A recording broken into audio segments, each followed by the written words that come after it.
If you want to do foreplay with the finger, consider using a glove or a condom.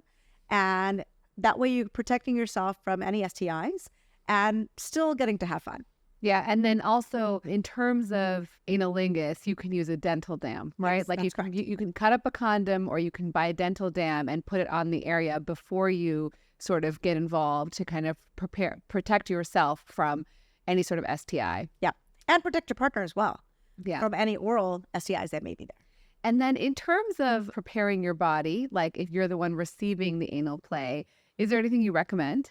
Oh, yes, absolutely. I mean, you want to be able to clean out for your partner, right? You don't want to have an accident on your partner. And so you do want to clean your bottom out for approximately 30 minutes to an hour prior. And you can use something called an enema. You can get a 90 cc bulb, something around 90 to 100 cc's or so. And you can use warm water. Don't make it too hot because that'll stimulate your colon. Don't make it too cold. It can cause cramping. But clean out approximately an hour before. You can lay on your side. You can bend on your knees and arms and do that.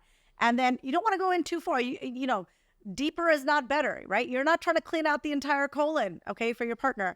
Your partner's not that big that they're reaching into your ascending colon, which is on the right side, okay? So you're really trying to clean out the last 15 to 20 centimeters, okay? And beyond that is what we call the rectosigmoid junction. That starts to get to the twisty part. So if you're trying to get deep in there, you may actually making more of a mess than if you just try to clean out the last 15 to 20 centimeters. Can you even really get in there? I mean, you'd have to use like a catheter to get in there. You couldn't use just a regular bulb. Well, again, that's the thing. You don't want to go super crazy and get these massive catheters, right? Again, you're thinking, you know, I want to get in there with this 10-inch long catheter and do it. You probably either can perforate it or two, get too deep where you're actually stimulating more poop to come out than you need. Got it. So just use the standard stuff that you get over the counter for an enema. Yes. Don't buy extra catheters or anything else like that.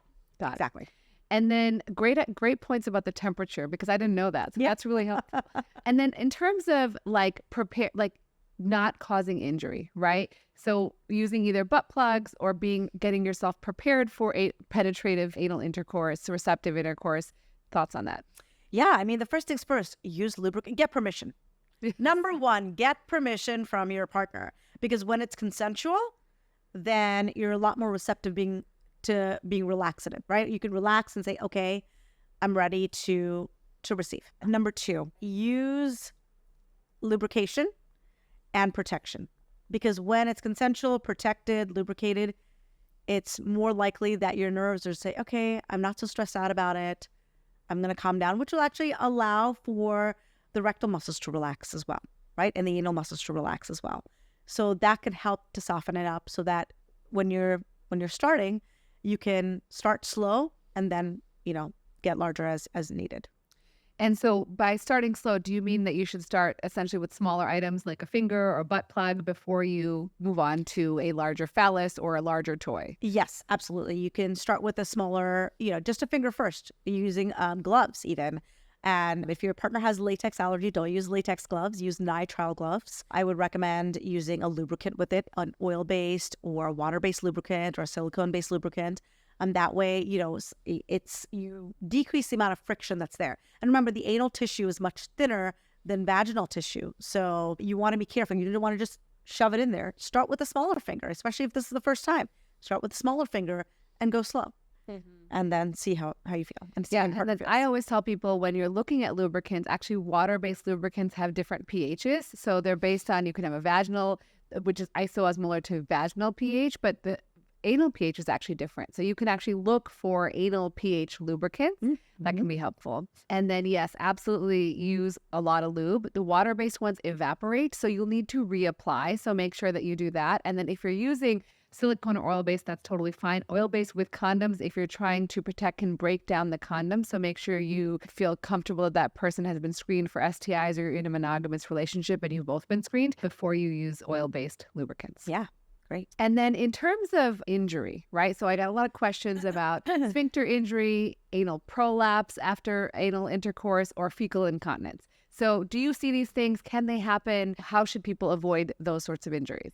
Yeah, of course. If it's too fast and too hard and too soon in any of those orders, it can happen, right?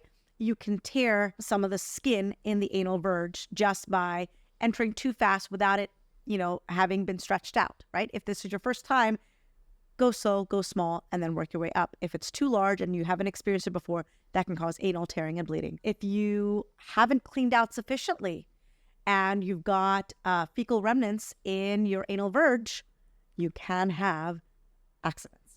Or conversely, if you've cleaned too much, right? You really got in there and you used that really long bulb that was, you were trying to get all the way to the end of your colon, and you got in there and now you've made a mess. I would recommend using a towel so that at least that can prevent your sheets from getting dirty. Good. People had asked, are there certain foods that you should eat before anal play?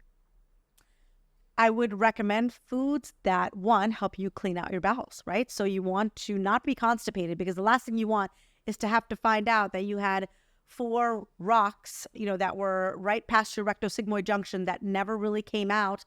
And now you put 3, bouts of enemas, and now there's one that finally trickled back down and it's on its way out. Okay. So fiber, but not too much fiber, because you don't want to have diarrhea either. Okay. Protein will help harden your stool. Fiber will help to some degree soften it. So have a good proportion of each. You want to likely avoid caffeine, because again, too much caffeine, your colon will go crazy, right? So kind of avoid that before and then go from there. And should you avoid prebiotics or probiotics before? No, that's not necessarily. Yeah, no. Okay. Yeah. How long before anal sex should you eat? Like, should they be trying to fast for a certain period of time? Or is there any recommendation? Like, what's normal motility, and like, what can you sort of like estimate? Oh, that I think is very person dependent, right? If you're someone who's got IBS D, where soon after you eat, an hour or 2 after you eat, you've got to go to the bathroom, you got to personally time that out. That has nothing to do whether or not you're going to get anal play, right? Mm-hmm. Or you're going to have anal sex. So if you ate something that has a ton of fiber in it, or you had lactose in it and you're lactose intolerant, whether or not you're going to have anal play, you're going to be heading to the bathroom. So time out your foods prior to that. And remember that you're going to be cleaning out your bottom likely 60 minutes prior to that. So time out your food maybe an hour even before that, so that you have time to empty your bowels and then get to your play. Yeah, so it's very individualized is what you're saying. So basically, maybe take note of your normal body, like how often you go after you eat, and then you can sort of figure it out from there. Absolutely. This one's sort of interesting. This one came from our Instagram audience, but does anal play have a possibility of actually improving constipation? Like, is there or improving relaxation if you have pelvic floor dysfunction? Well, that's a really good question. I mean, a lot of times in pelvic floor physical therapy, they do help you in terms of relaxing the way you squeeze your own pelvic floor muscles. So perhaps the act of allowing your own pelvic floor muscles to relax can likely help you relax when you're having a bowel movement, right? Mm-hmm. And so you are using those same muscles. And so perhaps, I don't know if that's my number one recommendation to constipated patients, but that can be a potential side effect.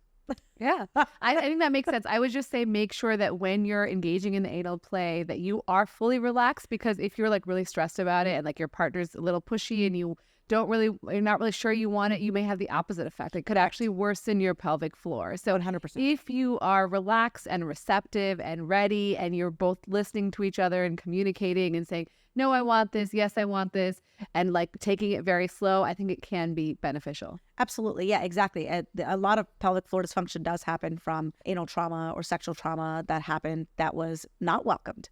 Mm-hmm. And so when it was not welcomed, your body tensed up and was like, no, I don't want this. And so if that's the case, you may not have that effect on the pelvic floor. So yeah, absolutely. All right. So we end our podcast with a quick, like, sort of fast 4 questions. And so you just, whatever comes to your mind, what is one thing that you know now that you wish you knew when you were younger? Fiber is the key to it all. That's really good. What is a non-negotiable, something that you do every day that if you didn't do, you would feel like your day's incomplete? Sleep. If I don't get adequate amount of sleep, it's like I haven't gotten to hit the reset button, and I don't do well without it. Yeah, sleep is transformative. I mean, we talk about it a lot on my channel.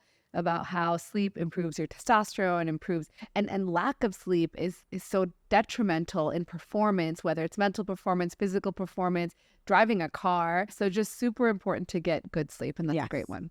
What's one thing, and I'm sure you have many, but what's one thing that you wish could be done that would change the world?